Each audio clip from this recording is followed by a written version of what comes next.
Good morning, carnivores from across the world. Your host here, Dan, Lions Danivore. I am so proud to have onto the show someone who I've been following even behind the scenes on X, formerly Twitter. I still might call it Twitter, but you know what? It's the right thing. It's X.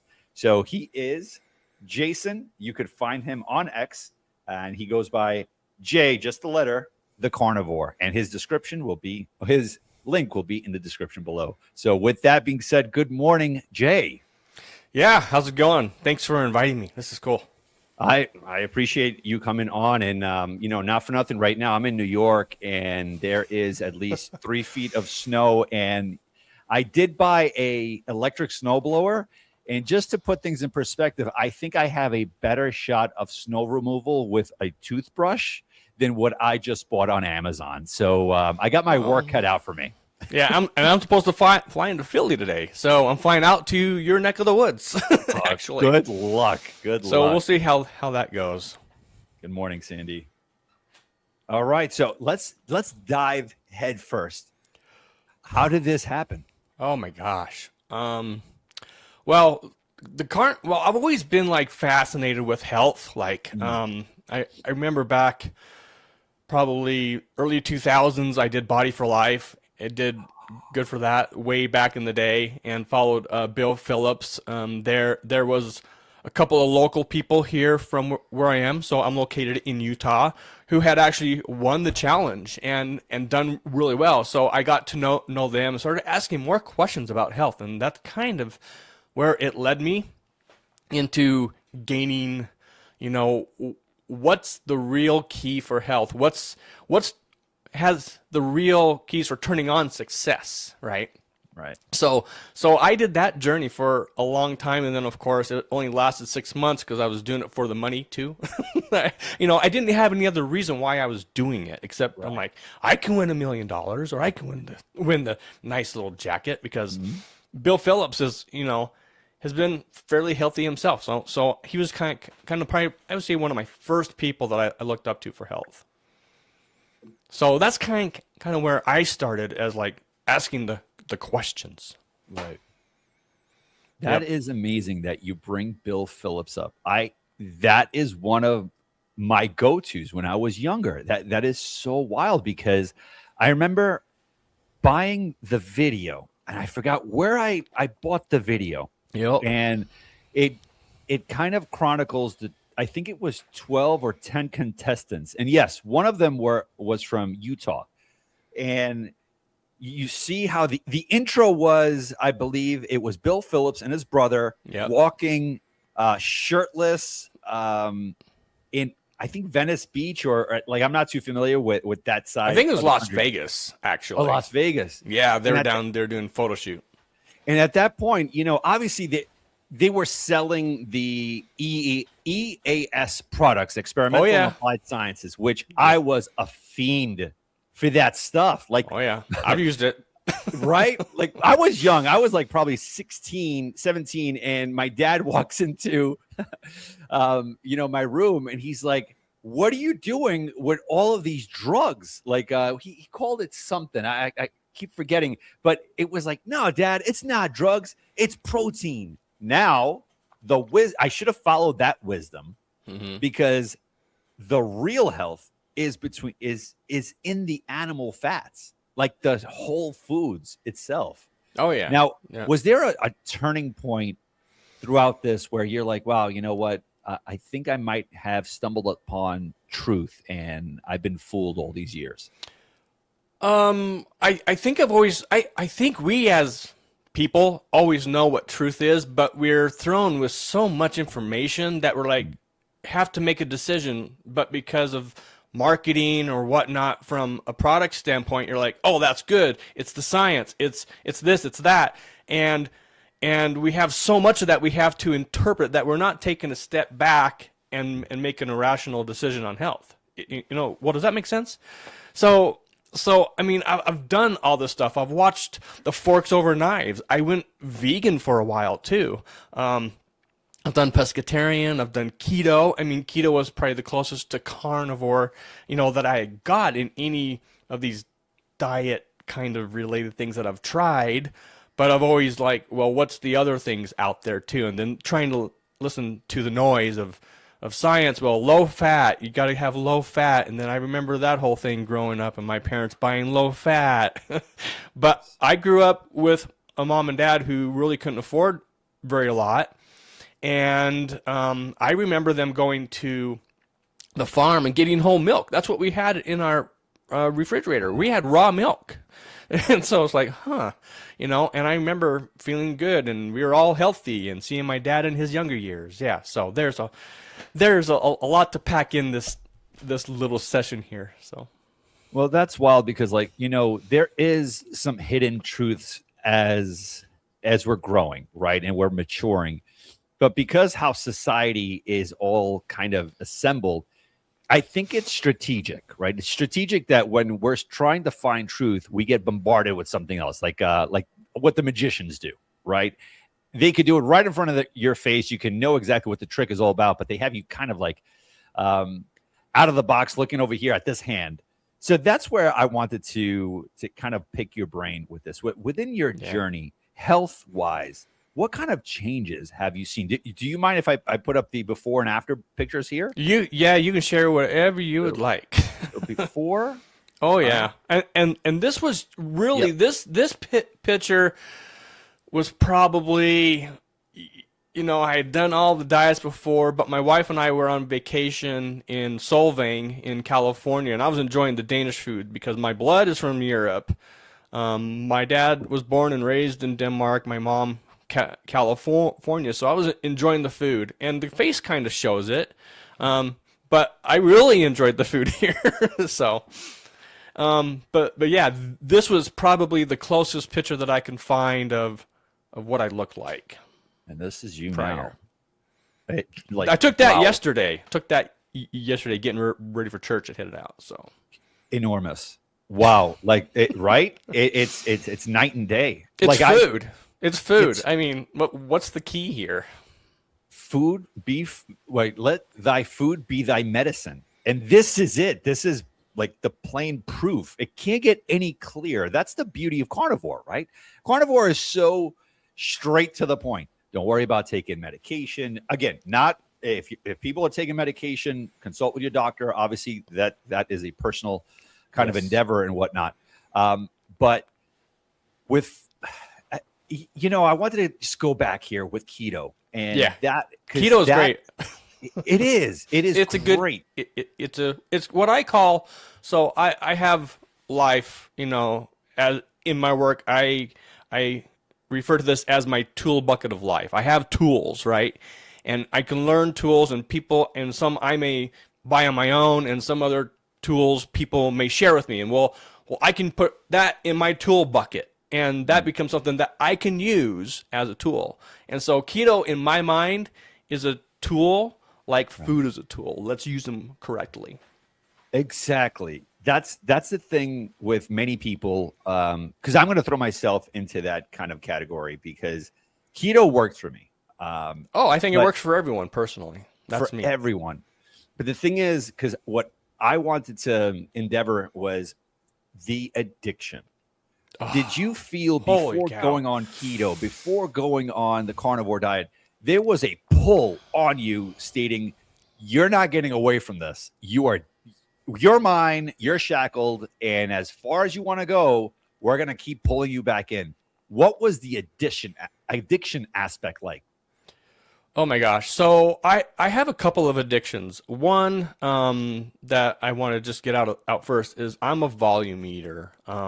I like to eat. I like how it tastes. I'll eat it. I remember as a kid eating pizza when Little Caesars had, you'd go to Little Caesars and buy the little, 2 pizzas on the thing, and I would eat both. I mean, I have a volume addiction. And then second of all, it's like the sugar part, that sweet addiction, the part that keeps us coming back for it. And I think keto was that for me, because I was always chasing if it's keto, it's still good. If it's keto, it's still good. And then all of a sudden the grocery stores have blown up with keto or gluten-free, and we can get into gluten-free too. And it always kept me on that edge of not really moving towards real health, but what I call chasing the sugar. And it's like, why am I still want the bread? Why do I still want this? You know, people are like, oh, just treat yourself. And I'm like, well, it's keto, so I can make a treat. I can make a keto treat, make it sugary. You know, I'm not dealing with the addiction part of my brain of sugar and chasing that sweet. I wanted to break that. That's me. So yeah, so volume eating, eating the sugar, and then I was a late night snacker too. And being a volume eater, I wouldn't just go, oh, I'm just gonna go have a sandwich. I'd have 6. I'd have 8 sandwiches. That is so synonymous to me, so many others, and that's it. That is the disorder. That is it, because that's what I suffered from. Same thing. I would plop on the couch. Volume eater. I love that. I'm going to use that because it's so true. Before going on to this here, I was eating sleeves of Oreos nonstop. I mean, so It is milk, like by the gallon, like half a gallon a day, because I'm dipping.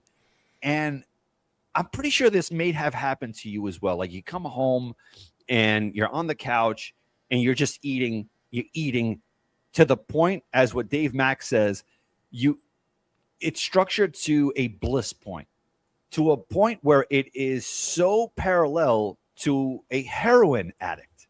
And I had a guest on previously that we went on that journey too. And the addictions, they're the same.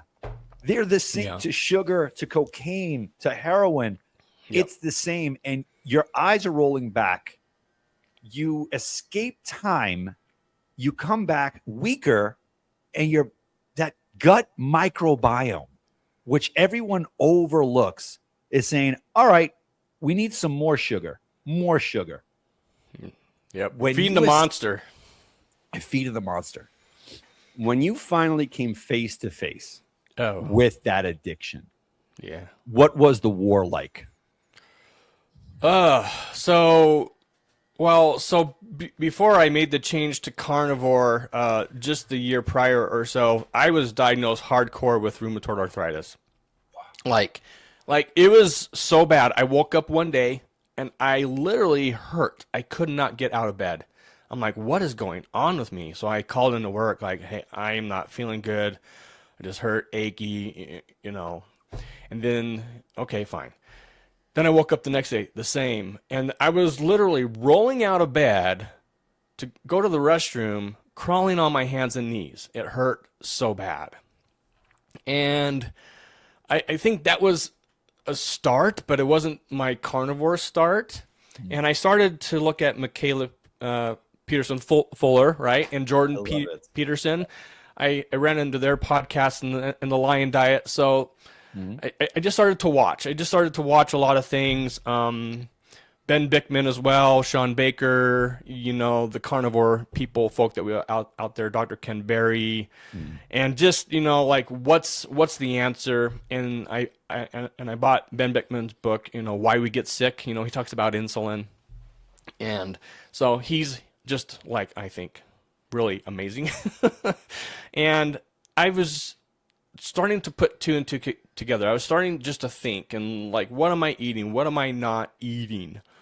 But the biggest turning point from the rheumatoid arthritis, which I started to work on with like natural supplements, my mom was helping me because we have those things in our family that my aunt even ended up having crippling effects.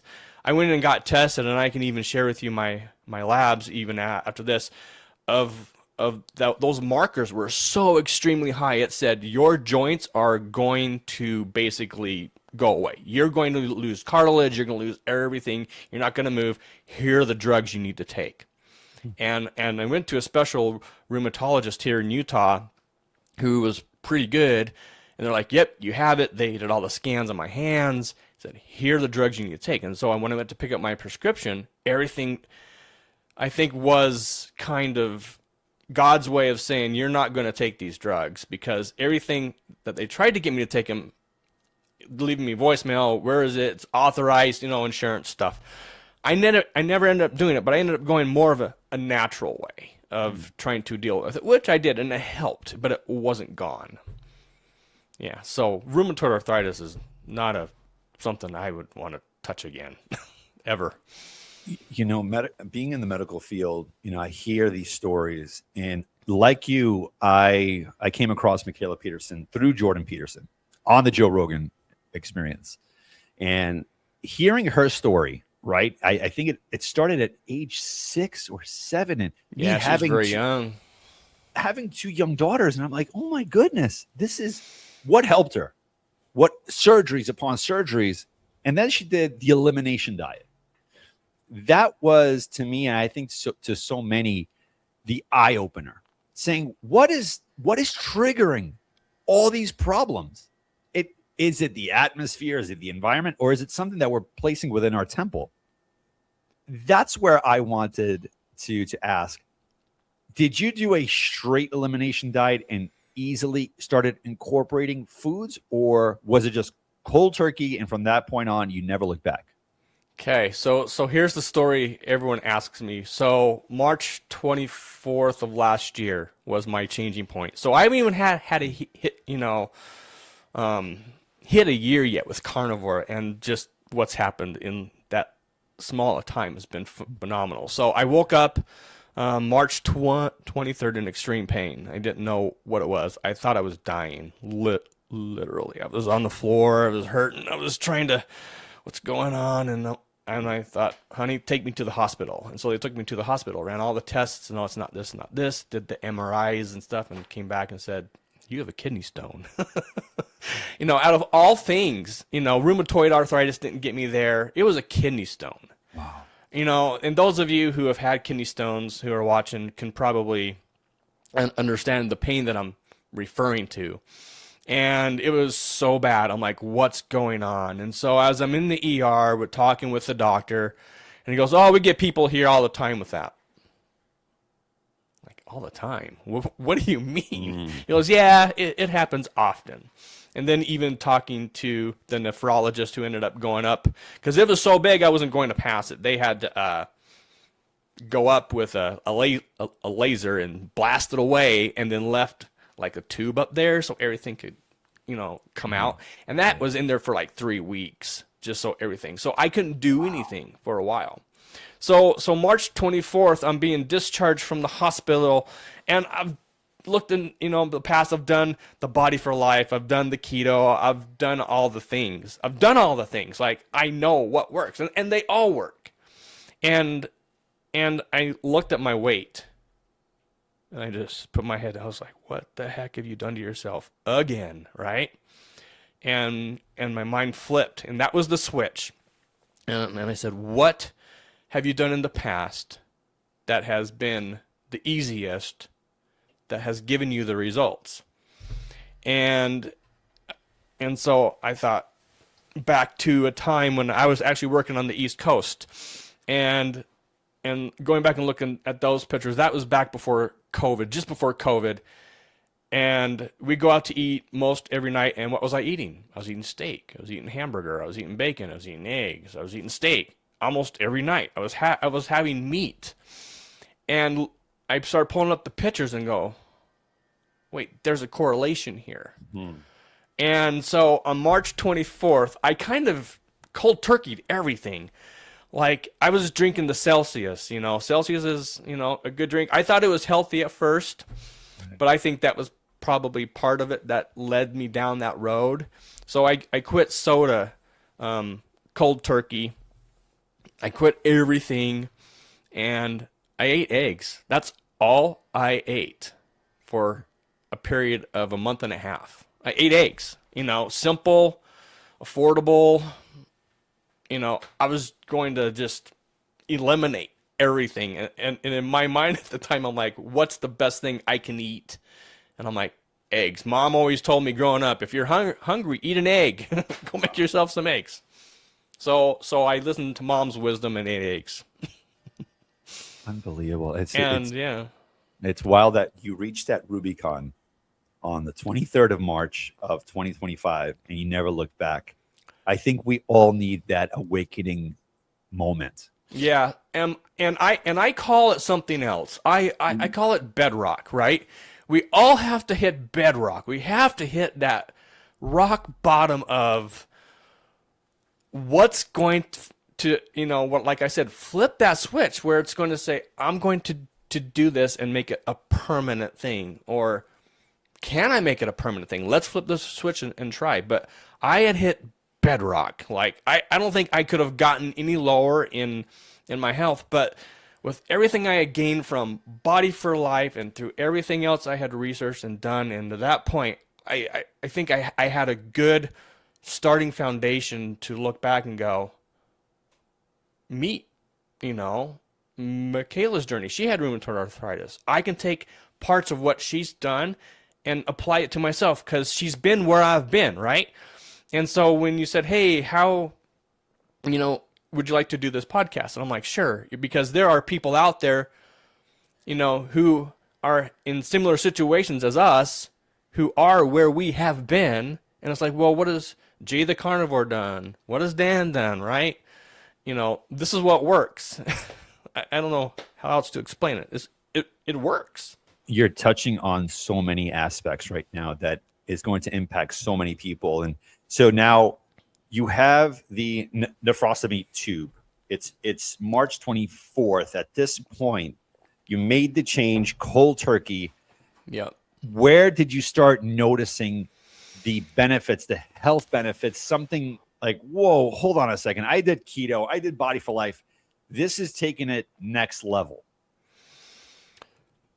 It took a while. It wasn't overnight. I think as a society, we're into quick fixes. We're into instant gratification. We want it the now. And those aren't the real results that we'll get because, GLP-1 has its place. Everything has its place. Everything works. But what's going to work for you may not work for me. But for me, being a volume eater, being addicted to sugar, I had to quit cold turkey. I couldn't say, I'm going to take this GLP-1 and I can still eat the same foods I'm eating. I can't. Not in my brain. That's not how my brain works. I had to attack me the way that I knew my addictions are to food and volume eating. So I had to quit cold turkey. And so I ate eggs for 6 weeks. And I ended up going on a trip with my brother-in-laws up to Bear Lake, Utah, which is beautiful if you ever get a chance to see it. And we went up, and I was just eating eggs, and my brother-in-law looks at me and goes, oh, you're not going to last, right? He didn't mean it rudely or anything. I think he meant it as in, that's hard. Yes. And I'm like, I said, yeah, I will.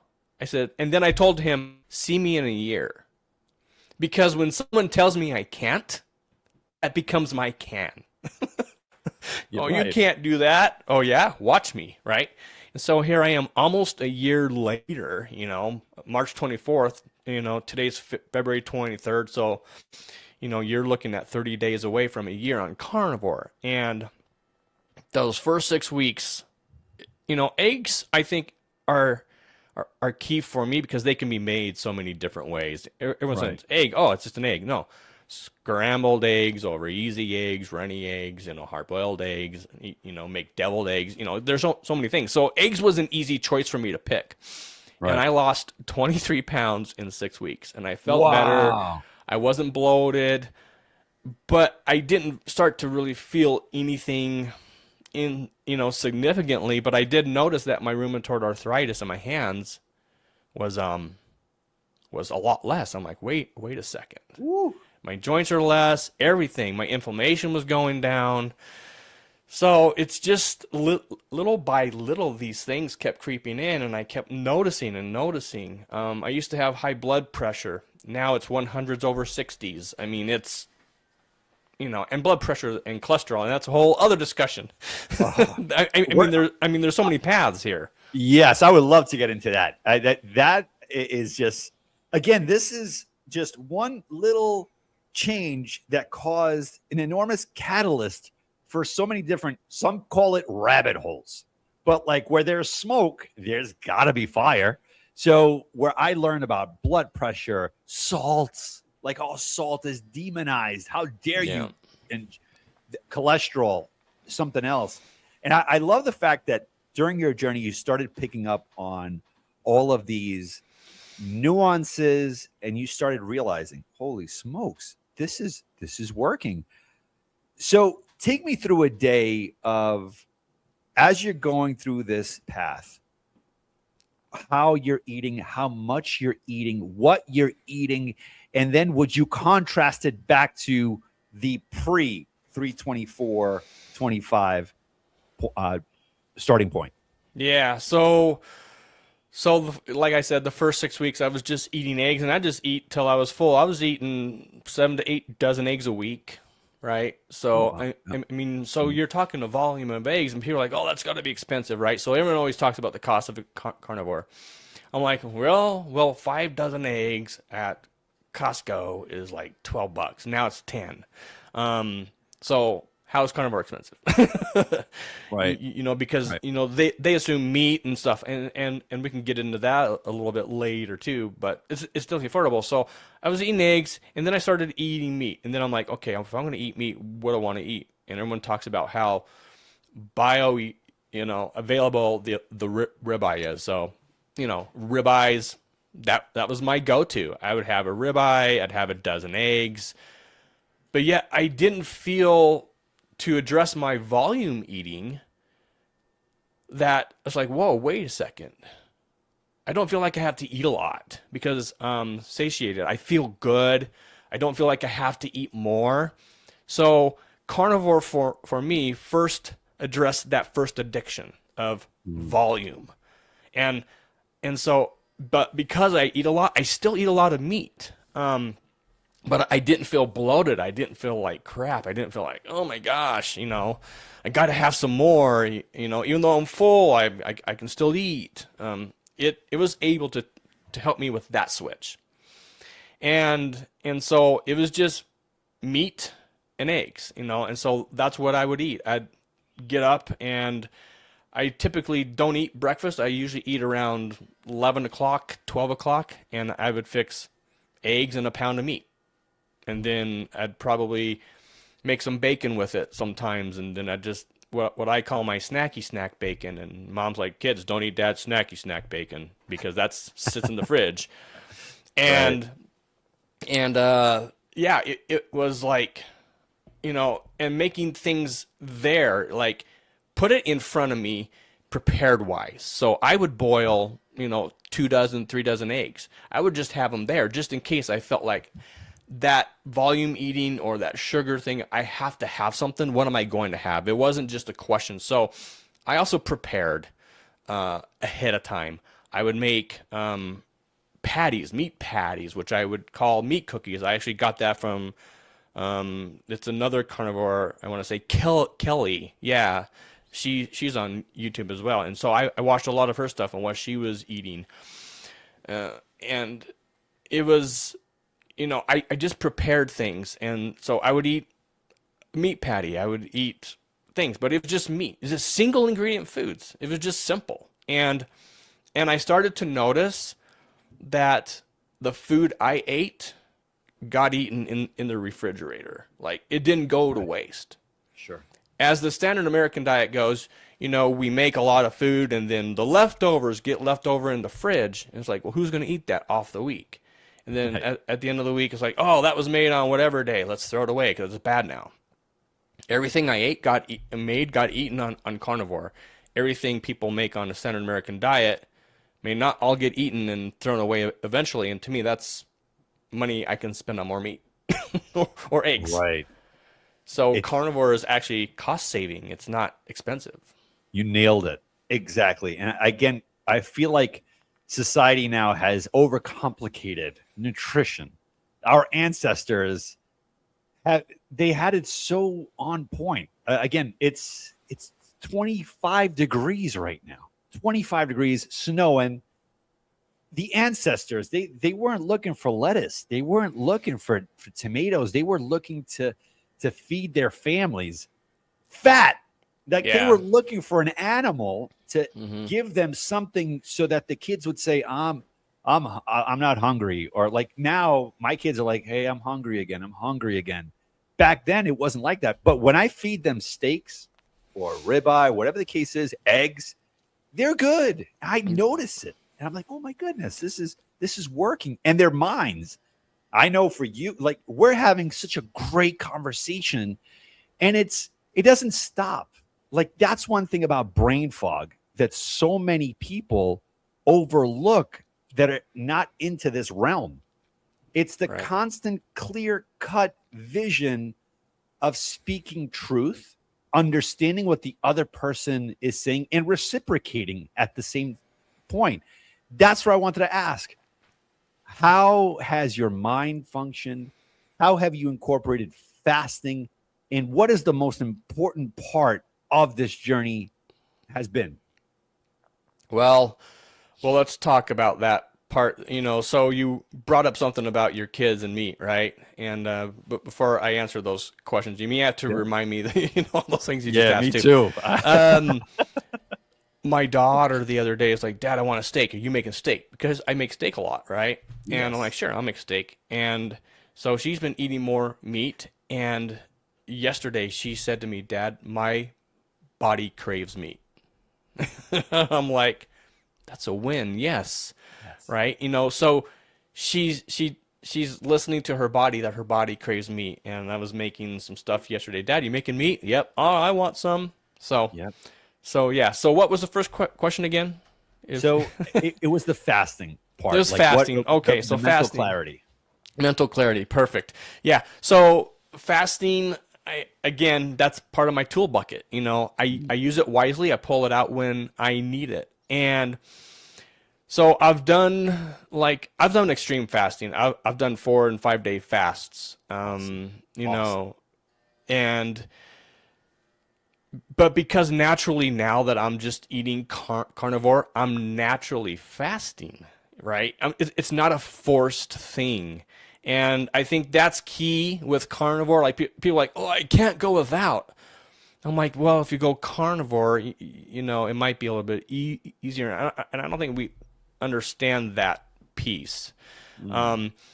Because with the sugar and everything else of the Standard American diet, we're just like, oh, eat 6 meals a day, make sure you get your snacks, eat eat throughout the day to keep your blood sugar, back to insulin. But if you eat carnivore, gosh, the last time I ate was around 6 o'clock last night. Mm-hmm. And I probably won't eat until 11. Well, I'll be on the plane at 11. But I'll probably have a quick snack, but I probably won't eat until I land in Philly. So, but right now I don't feel hungry. I woke up about an hour ago and I'm like, yep. I still don't feel hungry. So carnivore allows you to fast naturally, which is that 16-8 is typically what I do.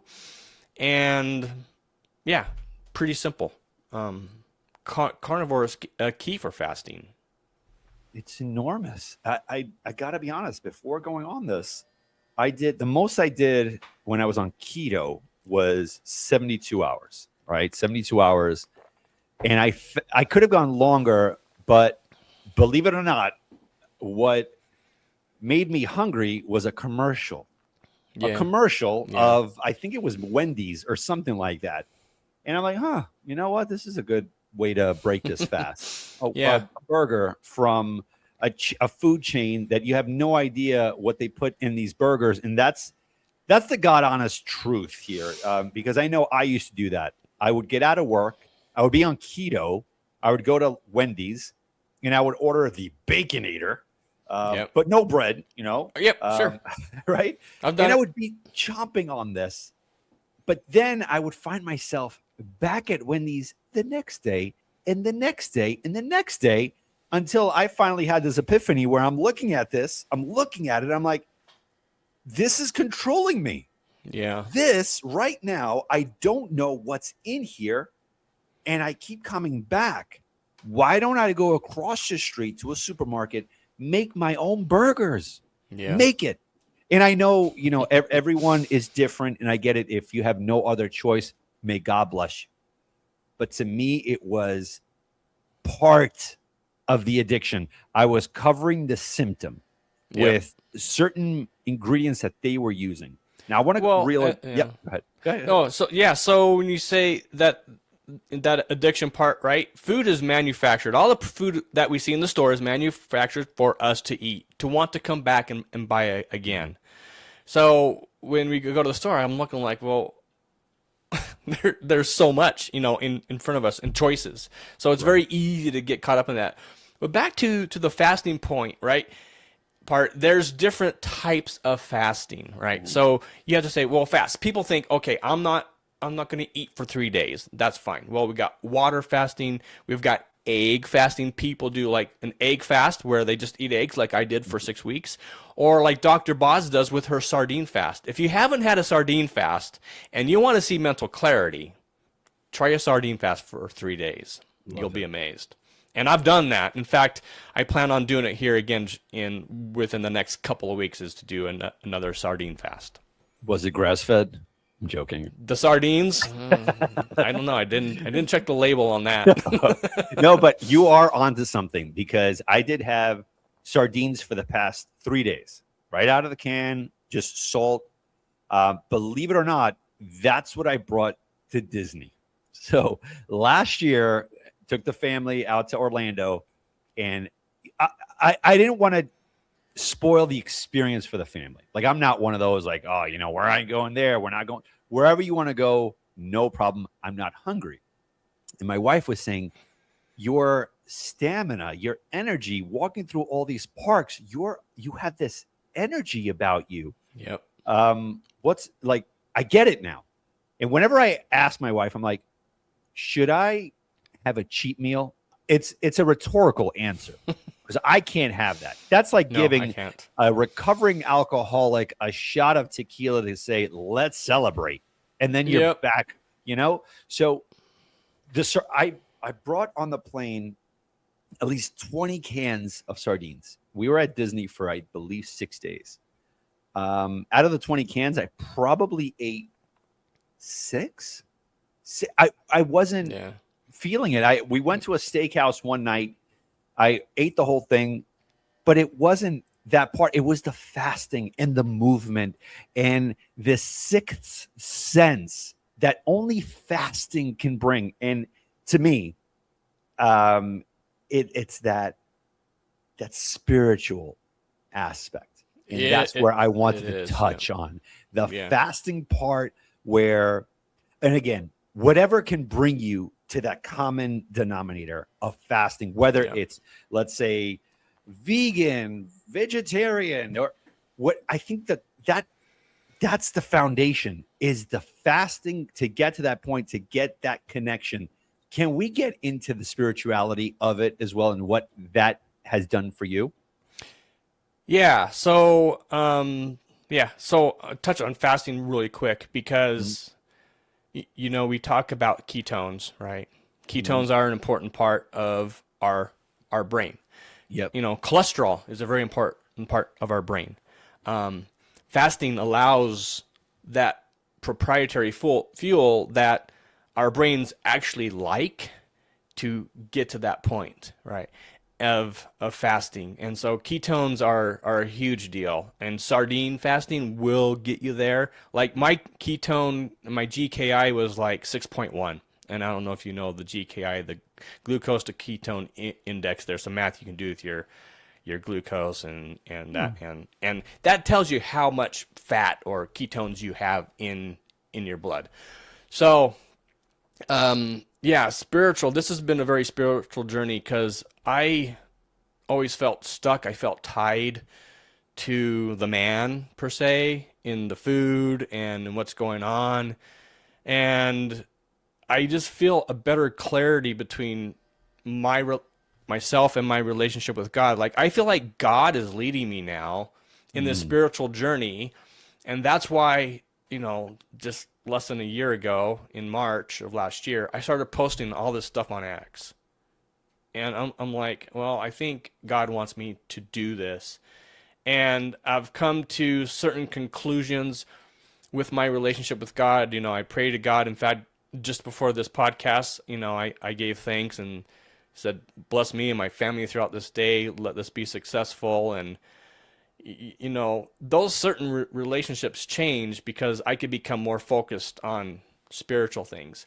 Mhm. Because in my life, in the way that I've described this to family and friends, it's a three-tier thing. It's spirituality, it's mentality, and it's the physical. If any one of those three are out of sync, all three are going to suffer, Powerful. right? You're not balanced. And in life, I have to have balance. And by getting control of my diet, of, eating those things that God made, right? My physical health has improved. I mean, I can show you my last labs that I got done, and I have no inflammation markers at all in my blood work at all. Like gone. Like I can show you the before where they're way up here, and now they're like, oh, it's not even any sign. So God made food, that's helps me that. And then physically, I feel like I have more energy. Like I can just go. And sometimes my wife's like, where'd you get all this energy from? I'm like, well, I don't know. I just feel good. Maybe I should go Right. carnivore. I don't know. Only if you want, I'll support you. Exactly. No, Yeah. So, it's it's a life changing. balance. It, Yep. it, it, it's a balance. It's spiritual, it's mental, it's physical. And for me, again, if one of those three are not playing well, it doesn't play well with the other. So I had to get that under control. And now I just feel I just feel good. I can't explain it. It's sometimes hard to put to words. You have to be in that world in order to understand what Jay and I are talking about. There's no words to describe it, and you nailed it with the balance. I think our Creator gave us all of these tools, and when we pushed it, we tipped the scale towards gluttony, because that's where we all are. Where I was, it was gluttony. Food was, I'm sorry, but it's true. It becomes a deity. Like you can't live without it. I need my cookies. I need my Twizzlers. Oh, and it became so bad where my kids are eating and I'm eyeing their food and seeing if they finished or not. And if they didn't, I would gobble it up. Oh yeah, And I didn't want to waste it. I didn't want to waste it. As a parent growing up, my mom and dad always said, "Eat all the food on your plate." And now I look back and go, it wasn't because they didn't want us to starve, my mom and dad worked really hard to provide for us kids, and that food was precious to them. They didn't want it wasted. They worked hard for us to have food. Same thing. Because in my household, it was always I was brought up by two Italian immigrant, and it was, during World War II, food was scarce. Don't throw away food; it's a sin. And I got it. I understood. So I was forced to eat everything, but not forced to the point where about to throw up. Hmm. Stop, go do something, come back, and you're going to eat it later. And then I started implementing that to my kids. So it's a certain legacy that they push, not nefariously, but it was the principle of it. But unfortunately, it takes a bad turn towards addiction. Like, Yeah. there are certain subliminal things that occur in, within our past that we overlook, and then we pass it on to generation. I think this is where our legacy begins, you and I, and so many people that are on the carnivore journey, showcasing to the next gen.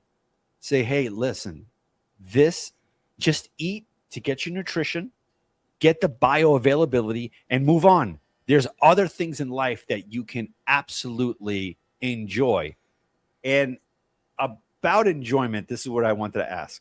How were social events, like when you started this and you're going out with friends or family? Go run through it for me. So every couple of weeks, my family Well, I should say my wife's side of the family gets together of a few, of food. And there's food, there's rolls, there's cakes, there's, mashed potatoes, the good old home cooked stuff. And because I had switched to this carnivore journey, all I was eating was meat. I would just eat beforehand. I would just eat beforehand because I would show up and then, there's really nothing that I could eat. It's got noodles in it. It's got, a soup base that has flour in it. It's got something there.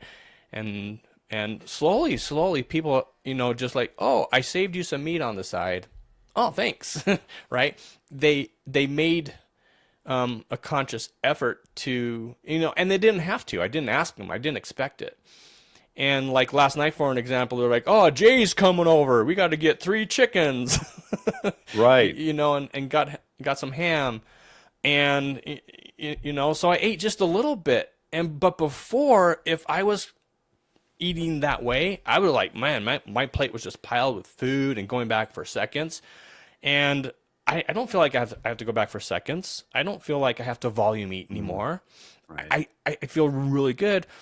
But people are noticing, people are asking questions, and it's good because it gives me the option and the time that I can share my journey. Now, 2 weeks ago, I was back in Jersey doing some work, and they're like, "Hey, let's go out to eat." And we go to this diner, and it's a diner in Metuchen, and go in there, and they had steak and eggs. And this is lunchtime. I'm like, I want a steak and eggs. And it came out, it was huge. And it only came with 3 eggs. But I said, but can I get 5 more eggs? They're like, sure. And the guys looked at me and like, what about your cholesterol? Oh my gosh, I can't believe don't have high cholesterol. I'm like, actually, I do. What? I can't believe, I'm like, well, we can talk about that. So people are noticing, but then that allows the door to open, like, look, let me show you my before and after pictures. Let me show you my labs, right? If people want to believe science and what's happening, not the external, what we see, what's going on the inside. I got on the scale yesterday, and I just have a cheap scale from Amazon that I can do my body fat testing and stuff. Mm-hmm. And before, when I started, I was 28% body fat according to the scale. Right now, I hover between 12.8 and 13.3% body fat. Amazing. I've lost half of my body fat in a year. Surreal. Up to a year. So the social aspect, because I'm so strict and because I'm posting online, it's allowing people to come to me like, what are you doing? How does this work? And here you go. And you reached out, right? And so I want to help people, but I'm not going to do things. And when I talk about a spiritual journey too, when Christ taught, he taught simple. He taught by example. And I think that's the biggest impact that I can do is I can just teach what I do, live it like Christ lived his life. Right. And by that example, we follow Christ, but by the example of someone who's healthy, we want to be like them. I want to be healthy too. Right. So to me, again, it's that spiritual, physical, emotional, mental thing. It's all in one. Because people will notice. They will, and they're going to ask. And just like Christ has shown us that even through fasting, in prayer, in supplication, at that point when temptations come along, and this, I've noticed this firsthand, there were a lot of temptations that would come my way, and it wasn't even just food, and I would succumb to it.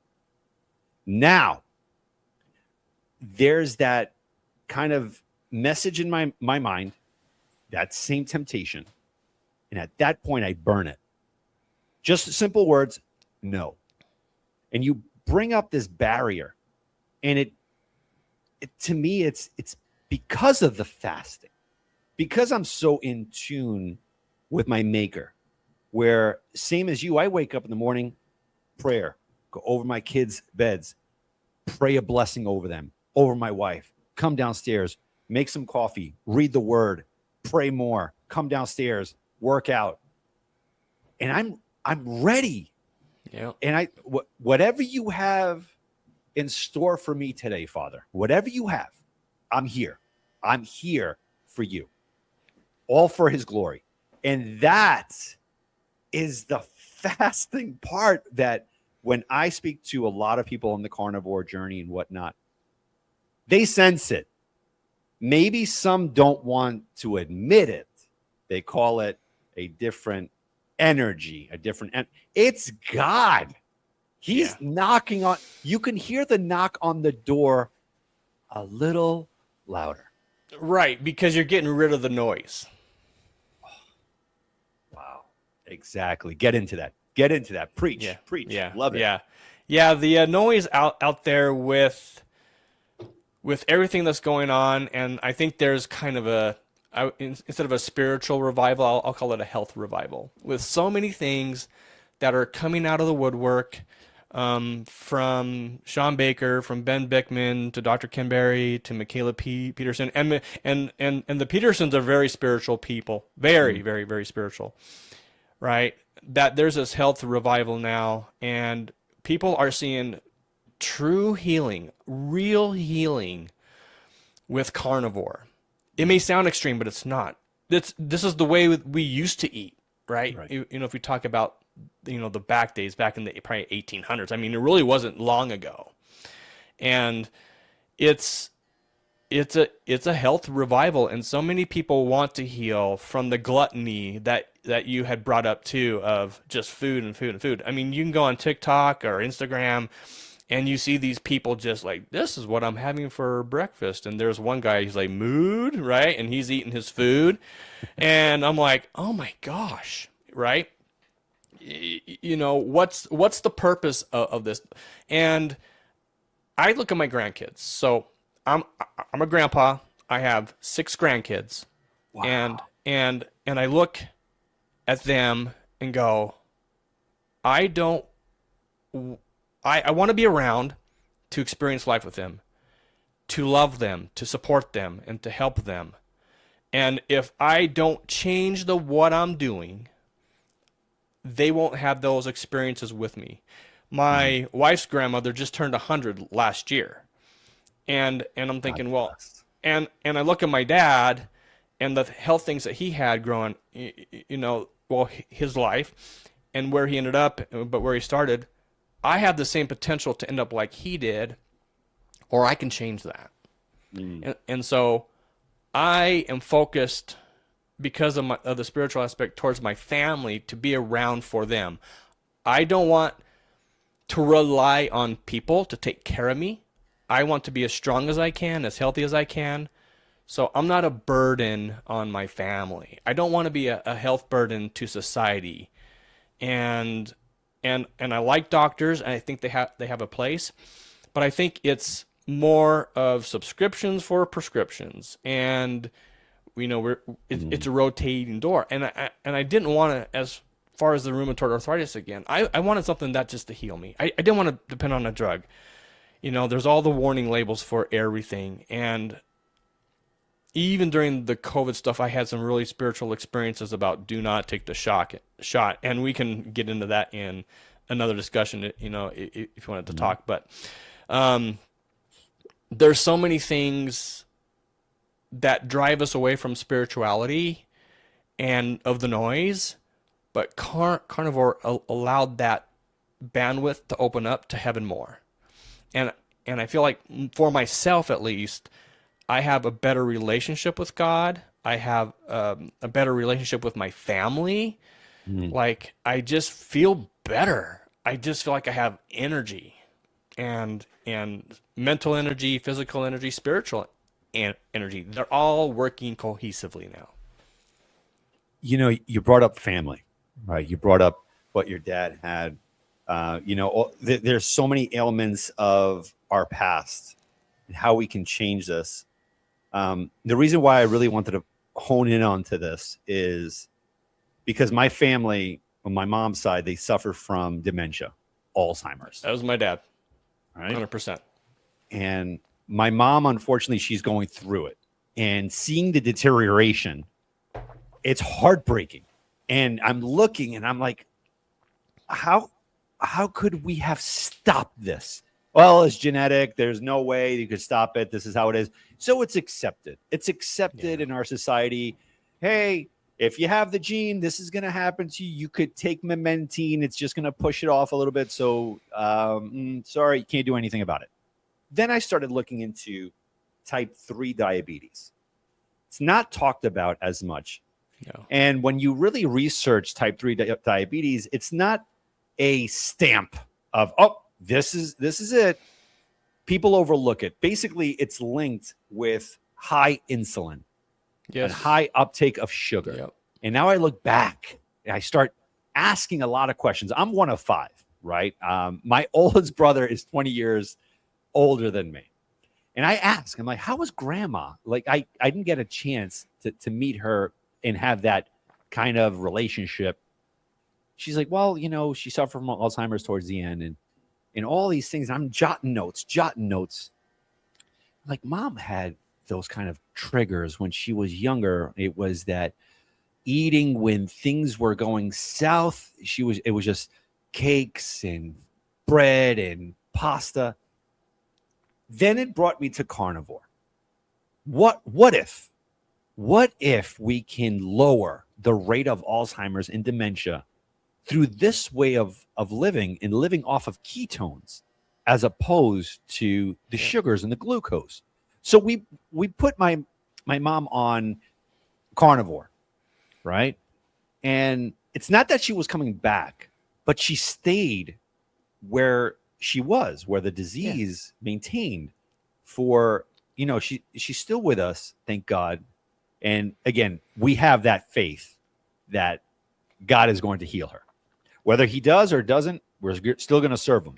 But all we need is that small mustard-sized faith to move mountains. So with that being said, this is where the illumination occurred. I'm like, all right, you know what? I need to know more about type 3 diabetes. Yeah. I have never been in this state where my mind is so open. And dementia starts early. It starts 20 years, 30 years before it fully blooms and blossoms into something horrendous. It starts at 50. It starts at 45 because you keep feeding and opening up in this dormant gene. Because yes, that I believe we do have those certain genes, but what wakes it up? And I think it's sugar. Yeah. I truly think so. Or they wouldn't have even proposed type 3 diabetes. Thoughts? Yeah, true. I just look at my dad during the last part of his life, and before he went into the VA home, my mom was, you know, feeding him and taking care of him, and she was just giving him protein and eggs and stuff, and things, like you said, just kind of like leveled out. Didn't get worse. Mm-hmm. Went to the VA, and they're there to make him more comfortable. So at that point, it was just like, oh, he likes chocolate or he likes ice cream, you know, and it just exacerbated it, and it just, you know, got a little bit worse. But yeah, I mean, I think diet in a lot of things are, you know, is the real success, the key, and carnivore being it, you know, going back to the roots, to our ancestors of primal based eating, you know, going lion diet, right? There's carnivore and then there's lion. There's different types of levels of carnivore that we could definitely talk and get into. And looking back at my pictures when I was working in New York and eating all that stuff, I was like, well, that's the answer. I never felt the need to overeat. I never felt like I had to eat more. I just enjoyed it. I enjoy food, and it's marketed for us to eat. You know, there's always the new drink. I was walking through the store the other day, and now I saw this, and I posted it on X. I'm like, what? When did this come out? It's called Spilt. It's a milk that has caffeine in it. I was like, oh my gosh. Okay. Like, okay, has anyone had this? You know, and a few people responded like, yeah, I've had it. It's good. Or, you know, it's a staple. And I'm like, no, I just can't. If I drink milk, it's going to be raw milk. It's the best. So for me, that's like drinking ice cream. It really does. It tastes like vanilla ice cream to me. I'm with you on that. So, now, yeah. But well, as we're wrapping this up, yes. I wanted to ask you one final question. If there's something that you could tell the viewers or someone who's kind of on the fence, if you could just share a word something that maybe could influence them to change their route, what would it be? A single word or a phrase? Phrase, Gosh, that's story. good. What is your life worth to you?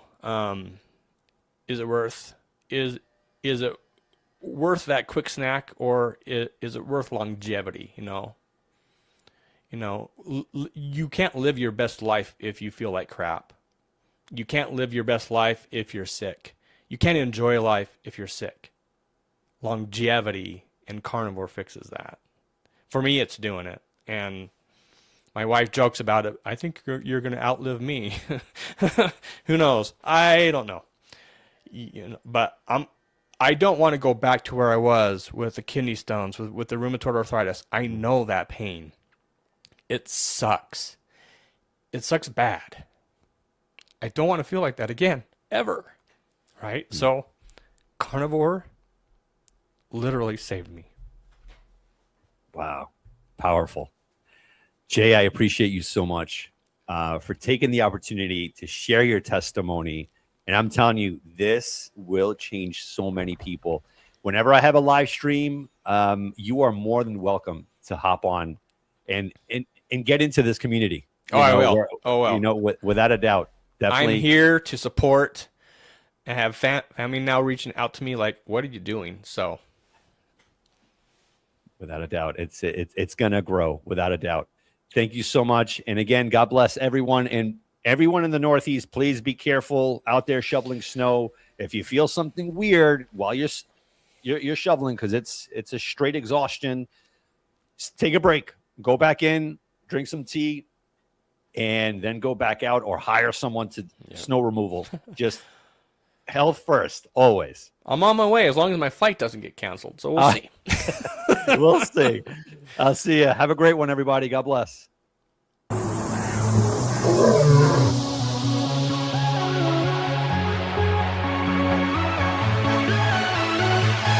Bye-bye.